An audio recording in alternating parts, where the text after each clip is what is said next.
नवरात्रि चल रही है, मान लो कर्जा बहुत ज़्यादा मात्रा में हो गया हो, बहुत टेंशन की ज़िंदगी अगर चल रही हो, बहुत चिंता ग्रसित कर रखी हो और ऐसा लग रहा है कि पैसे की आवक कहीं से नहीं है और टेंशन बढ़ता जा रहा है, तो 9 दिन पूरे होने के बाद जब 10वीं तिथि है, 10वीं दशहरा, चैत्र का जो दशहरा, नवरात्रि पूर्ण होने के बाद में जो 10वीं तिथि है, समी के पत्ते 5 दुर्वा, 5 बेलपत्र, भगवान शंकर के मंदिर में 1 शमी का पत्ता, 1 दुर्वा, 1 बेलपत्र, भगवान शंकर से अपनी कामना करके अपना गोत्र बोलकर शंकर भगवान के शिवलिंग पर समर्पित करें। फिर दूसरा पत्ता, दूसरा शमी पत्ता, दूसरी दुर्वा, फिर शिव जी पे समर्पित करें। 5 पत्ते शमी के, 5 दुर्वा, 5 बेलपत्र, जो विजयदशमी चैत्र महीने की रहेगी, चैत्र महीने की जो 10वीं तिथि रहे नवरात्रि के बाद की, समर्पित कर कर 1 लोटा जल 3 बार शंकर जी को उसी जल से 3 बार समर्पित करें।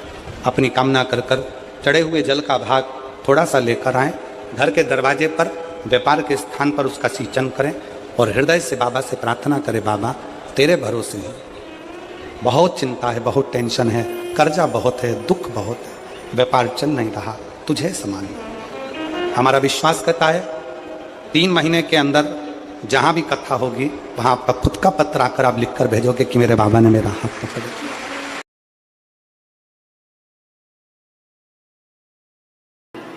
नौकरी सर्विस नहीं मिल रही हो, बहुत तकलीफ हो,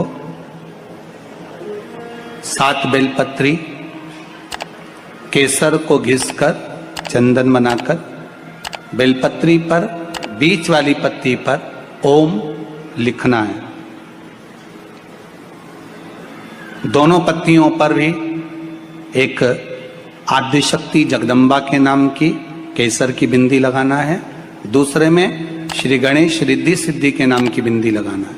शिव जी पर समर्पित करते जाना,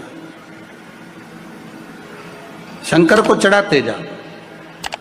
जल के पात्र में थोड़ा सा शहद, गंगा जल उसमें डालकर, पात्र में जल लेकर उसमें थोड़ा सा शहद, गंगा जल डालकर भगवान शंकर को कुंदकेश्वर महादेव के नाम से, कौन से महादेव? कुंदकेश्वर। कहते हैं बहुत बांधाओं में जब व्यक्ति पड़ जाता है, बहुत बांधाओं में जब व्यक्ति चला जाता है, कुछ ना कुछ समस्याओं में जब व्यक्ति फंसा रहता है, पड़ा रहता है, तो कुंदकेश्वर महादेव का स्मरण करना चाहिए। दूध, कच्चा दूध केवल शिवलिंग पे चढ़ाना चाहिए या पूरे शिव परिवार पे चढ़ाना चाहिए? प्रश्न अच्छा है। और शिव महापुराण की कथा, रुद्राक्षोत्सव चल रहा है, तो आप उसको समझें। दूध केवल शिवलिंग पे चढ़ाना चाहिए या जो शिवलिंग के आसपास में सभी परिवार विराजमान होता है उस पे भी चढ़ाना चाहिए? अगर लिंग पुराण आप उठाकर देखेंगे तो लिंग पुराण में एक बड़ा सुंदर संवाद आता है जिसमें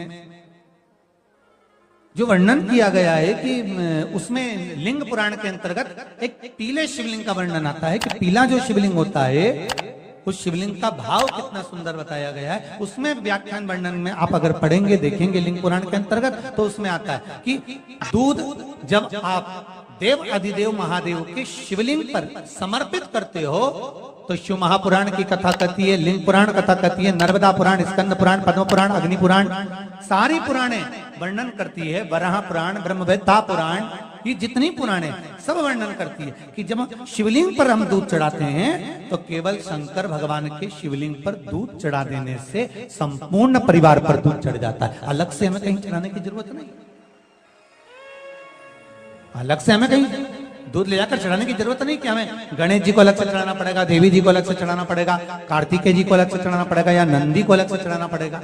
आपको ज्ञात होना चाहिए कि शंकर भगवान पर चढ़ाया गया थोड़ा सा भी दूध, जल जो हम भगवान शिव को समर्पित कर रहे हैं वो केवल शिव के लिए नहीं रहता, केवल भगवान शंकर के लिए नहीं है, वो स्वयं 33 कोटि देवताओं को समर्पित हो जाता है, स्वयं 33 कोटि देवताओं को। 1 लोटा पानी, बेलपत्री आप शिवलिंग पर पहले चढ़ा रहे हैं, उसके बाद जल चढ़ा रहे हैं। दूसरा, जल चढ़ाने के बाद बेलपत्र चढ़ा रहे हैं। ये 2 अलग अलग क्रम है शंकर भगवान की पूजन के। आप समझ लीजिएगा जरा, ये प्रसंग कभी नहीं आया, आज आया है तो उसको समझ लीजिए।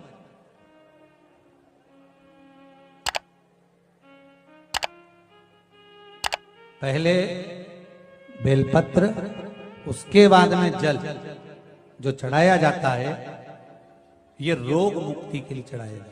आप शिव मंदिर में जाकर दर्शन करेंगे तो 2 चीजें अपने को दर्शन करने को मिलेगी। एक, भक्त आता है शंकर जी के मंदिर में, लोग भाव से पहुंचते हैं तो पहले वो क्या करते हैं, पहले बेलपत्री चढ़ा देते हैं, फिर जल चढ़ा देते हैं। और एक भक्त जो शिव मंदिर में पहुंचता है, पहले जल चढ़ाता है, फिर बेलपत्र चढ़ाता है।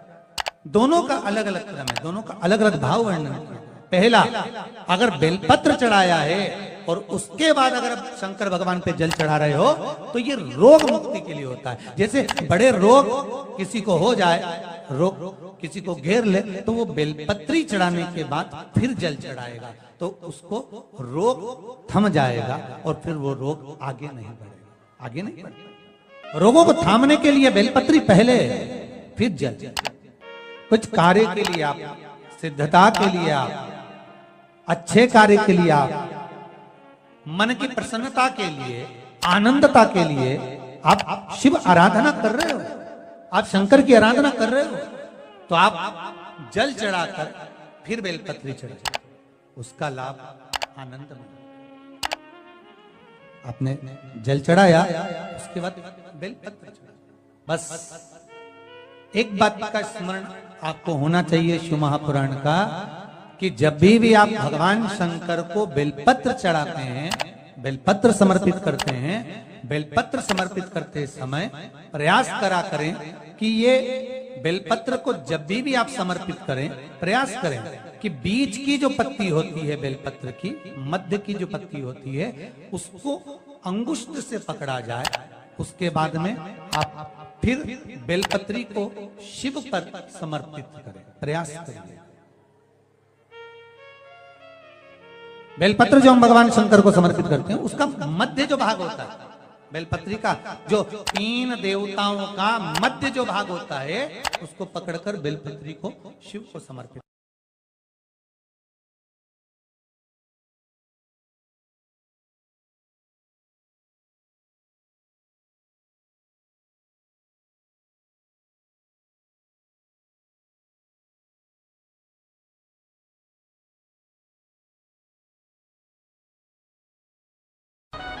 सोमवार की अष्टमी पड़ जाए, क्या पड़ जाए सोमवार की, जम के बोलो जरा, अष्टमी। या तो सोमवार की अष्टमी पड़ जाए, या हर महीने शिवरात्रि आती है, हर महीने आती है, या तो सोमवार की अष्टमी पड़ जाए या फिर सोमवार की शिवरात्रि पड़ जाए, हर महीने आती है।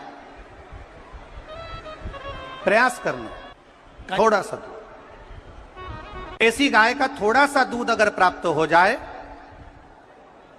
बेलपत्री के पत्ते से दूध कटोरी में लेकर, मात्र बेलपत्री के पत्रे से एक एक बूंद, अगर दूध आप एक बूंद अगर ज्यादा ना मिला हो, 1 चम्मच भी अगर आपको दूध देसी गाय का मिल गया हो, और सोमवार की अष्टमी पड़ जाए या सोमवार की, जम के बोलो, शिवरात्रि पड़ जाए, उसमें केवल अगर देसी गाय का दूध मिल जाए, जर्सी गाय का नहीं हो, देसी गाय का अगर दूध मिल जाए, बेलपत्री के पत्ते से, तुम्हारे घर के अंदर अगर शिवलिंग है या मंदिर में शिवलिंग है या तुम्हारे नजदीक में कोई शिवलिंग है, उस पर बूंद बूंद, एक एक बूंद अगर शिवलिंग पर दूध समर्पित कर रहे हो, श्री शिवाय नमस्तुभ्यम, नमः शिवाय, या षडाक्षर मंत्र ओम नमः शिवाय, या 33 अक्षर का मंत्र महामृत्युंजय मंत्र, इसका स्मरण कर कर शिव जी पर देसी गाय का दूध समर्पित कर कर इस बेलपत्री को अशोक सुंदरी वाली जगह पर अगर आप समर्पित कर देते हैं, फिर आप जिस भी चीज के लिए अप्लाई करें, मेरा देवाधिदेव महादेव आपका हाथ पकड़कर खींचकर आगे बढ़ा ही दे। मेहनत करना, कर्म पूरा करना, पढ़ाई अच्छी करना, और पढ़ाई के साथ में विद्या अध्ययन करने के साथ में अच्छी मेहनत के साथ में देसी गाय का दूध भगवान शंकर को समर्पित करना, भगवान शंकर को समर्पित करना। देसी गाय का दूध धीरे धीरे धीरे धीरे समर्पित करना, भावों के साथ आप समर्पित करें। देसी गाय का दूध एक एक बूंद समर्पित करिए, धीरे धीरे समर्पित करें। और देसी गाय का दूध जब धीरे धीरे समर्पित करें, बड़े रास्ते से आनंद से धीरे धीरे जब आप समर्पित करेंगे, बेलपत्री वही दूध में सनी हुई बेलपत्र, अशोक डंडी का भाग शिवलिंग की ओर नहीं होना चाहिए। उस समय पर डंडी का भाग जहां से पानी बहकर जाता है अशोक सुंदरी की ओर से, वहां पर होना चाहिए। कार्य में सफलता मिलती ही है। शिव तत्व को धारण कर। सोमवार की अष्टमी का मतलब आपको इंदौर की कथा में बताया था, जिस दिन शंकर और पार्वती के मिलन का दिवस हो, और केवल एक माता पार्वती के अकेले मिलन का नहीं, 64 योगनिया तक भगवान शंकर से मिलने के लिए आती है। पीला चंदन लगा लेना। कितना लगाना है? बीच वाला जो पत्ता है उस पर पीला चंदन। जब आपको लगे कि मेरा जीवन बहुत कष्टमय है, अब ये रोग, अब ये कष्ट दूर ही नहीं हो रहा, अब ये आए दिन तकलीफ पर तकलीफ बढ़ती जा रही है, आए दिन रोग बीमारी, पैसा घर में बच नहीं रहा, बहुत कष्टमय जीवन है, इसमें लगाओ पीला चंदन बेलपत्री की बीज पत्ती पर। महाराज, और बीज पत्ती पर जब चंदन लग जाए, लगने के बाद में ये दोनों पत्ती पर लाल चंदन लगा लीजिए। इन दोनों पत्ती के बीच में जो डंडी का भाग होता है, आपको कहा था, आपको स्मरण में होगा शायद, हमने जब बेलपत्री की महत्वता बताई थी तो उस बेलपत्री की महत्वता में कहा था ब्रह्मा विष्णु महेश ये 3 हैं, बोला था। बीच में ये बड़ी पत्ती से लेकर जो 2 पत्तियां होती हैं, इनके बीच में जो जगह बचती है, इसमें मां पार्वती के 64 योगनिया, मां पार्वती अपनी पूर्ण सिद्धि के साथ में जितनी भी देवी के स्वरूप हैं, वो माता 64 योगनिया देवी के स्वरूप में यहां पर विराजमान होती हैं। 2 पत्ती के नीचे से जो डंडी होती है नीचे तक, ये पूरी डंडी में 33 कोटि देवी देवताओं विराजमान होते हैं इस पूरी डंडी के अंदर।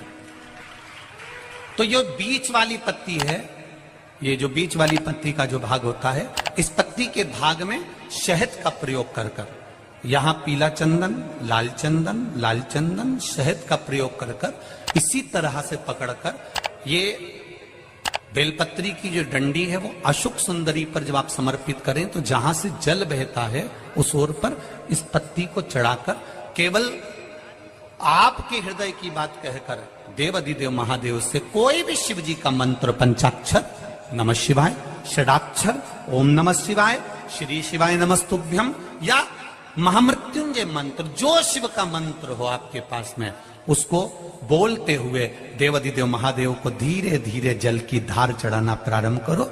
जल की धार जब पूर्ण होने लगे, उसमें थोड़ा जल बचे, तब अशोक सुंदरी पर जो तुमने बेलपत्र चढ़ाई है वहां उस जलधार को चढ़ा।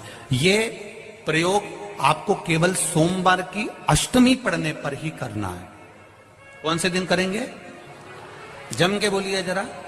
सोमवार की अष्टमी पढ़ने। और धतूरे का फूल,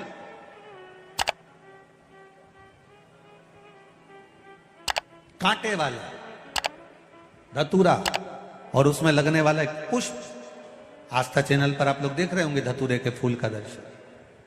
धतूरा और धतूरे का पुष्प, छोटा सा पौधा है, ज्यादा बड़ा नहीं है, कांटा लग रहा है, धतूरा लग रहा है, और उसमें भी साधारण धतूरा नहीं, जिस धतूरे के नीचे की डंडी लाल कलर की होती है, अगर वो सोमवार की अष्टमी को देवाधिदेव महादेव को समर्पित करी जाती है, तो उसके घर में कभी संपदा की कमी नहीं होती है। वो धतूरा है, साधारण नहीं है। धतूरे में भी लाल डंडी, जैसे धतूरा गोल होता है, उसके नीचे एक छोटी सी डंडी, देखा है आप लोगों ने? अरे देखी कि नहीं देखी बोलो? धतूरा देखा है ना, धतूरे के अंदर एक नीचे छोटी सी डंडी होती है, जब तोड़ोगे तो वो डंडी का कलर अगर लाल है, वो डंडी का कलर अगर लाल है, और कभी हम तो कहेंगे जैसे बड़ी बीमारी जिसको हो जाती है, लीवर, किडनी, कैंसर आदि का आदि बड़ी बीमारियों से जो जूझ रहा होता है, प्रयास करो, प्रयास महामृत्युंजय का जाप कर कर, महामृत्युंजय का स्मरण कर कर, एक लाल डंडी का धतूरा प्रयास करना, एक धतूरा मिल जाए या 5 धतूरे मिल जाए किसी भी एकांतेश्वर महादेव पर, जो शिव मंदिर एकांत में हो, जहां कोई जाता आता नहीं हो। वैसे तो अब बहुत मुश्किल है कि ऐसा मंदिर मिल जाए जहां कोई जाता आता नहीं हो, पहले की बात दूसरी है, अब बात दूसरी है। फिर भी कहीं आप रोड पे से निकल रहे हो, एकांतेश्वर महादेव अगर आपका दिख जाए, बहुत बीमारियों से ग्रसित हो, तो भी महामृत्युंजय जाप का स्मरण कर कर या किसी विद्वत ब्राह्मण जन से महामृत्युंजय मंत्र का जाप कराकर, या भगवान शिव के मंत्र का जाप स्वयं कर कर, वो भी ना बने तो पंचाक्षर मंत्र नमः शिवाय, षडाक्षर मंत्र ओम नमः शिवाय, या श्री शिवाय नमस्तुभ्यम जप कर वो लाल डंडी का धतूरा 5 एकांतेश्वर महादेव को आप समर्पित कर सकते हो। रोग थम जाएगा, जो दवाई खाओगे वो शरीर को लगना प्रारंभ हो जाएगी और आप स्वस्थ होने वाली थी सावन की पहली, और मालूम पड़ा कि वो कथा छत्तीसगढ़ की पवित्र धरा पर है। अर्थात भजन का बल, भक्ति का बल, स्मरण, ये सब खींच कर लाते हैं। चुंबक देखिए आप लोगों ने, वो चुंबक को गंगा में रस्सी बांधकर गोताखोर डालते हैं और उसमें चिपकने वाला जो भी सामान होता है वो चिपक जाता है। लकड़ी नहीं चिपकती, कपड़ा नहीं चिपकता, प्लास्टिक नहीं चिपकता। वो चुंबक में जो चुंबकीय तत्व होते हैं वही चिपकते हैं।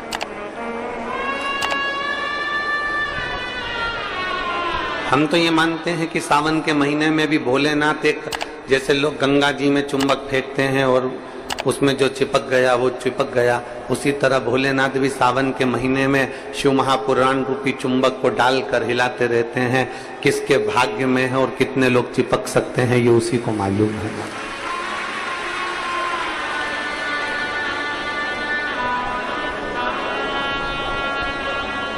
72 साल बाद ऐसा सावन आया है, और उस सावन में अगर भगवान की विरल भक्ति हमारे मुख से हो रही है, भजन हमारे मुख से हो रहा है, कीर्तन हमारे मुख से हो रहा है, तो आप और हम तो सब शिव के चरणों के दास हैं।